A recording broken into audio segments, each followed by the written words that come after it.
Indian corporate ലോകത്തെ ഏറ്റവും വലിയ അണിയറ നീക്കങ്ങളിലേക്ക് വിരൽ ചൂണ്ടി ടാറ്റ ഗ്രൂപ്പിൽ ആഭ്യന്തര തർക്കങ്ങൾ മുറുകുന്നു. TCS, Tata Motors, Tata steel ഉൾപ്പെടെ 31ഓളം വൻകിട കമ്പനികളുടെ മാതൃസ്ഥാപനമായ ടാറ്റ സൺസ് ഓഹരി വിപണിയിൽ ലിസ്റ്റ് ചെയ്യണമെന്ന സമ്മർദ്ദമാണ് ഇപ്പോൾ ശക്തമാകുന്നത്.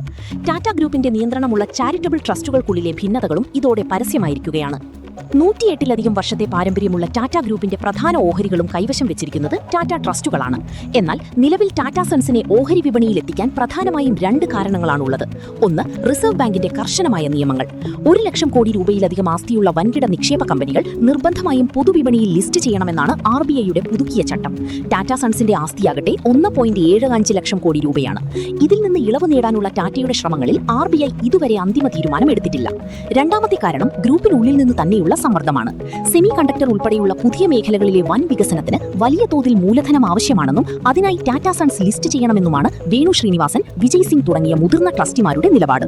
ടാറ്റ സൺസിൽ 18% ഓഹരിയുള്ള ഷാപൂർജി പല്ലോഞ്ചി ഗ്രൂപ്പും ലിസ്റ്റിംഗിനെ അനുകൂലിക്കുന്നുണ്ട്. എന്നാൽ ടാറ്റ ട്രസ്റ്റ് ചെയർമാനായ നോയൽ ടാറ്റ കമ്പനിയെ പബ്ലിക് ലിസ്റ്റഡ് ആക്കുന്നതിനെ ശക്തമായി എതിർക്കുന്നു എന്നാണ് റിപ്പോർട്ടുകൾ. വിഷയം ചർച്ച ചെയ്യാൻ നിശ്ചയിച്ചിരുന്ന നിർണായക ബോർഡ് യോഗങ്ങൾ മഹാരാഷ്ട്ര ചാരിറ്റി കമ്മീഷണറുടെ ഉത്തരവിനെ തുടർന്ന് മാറ്റിവെച്ചിരിക്കുകയാണ്.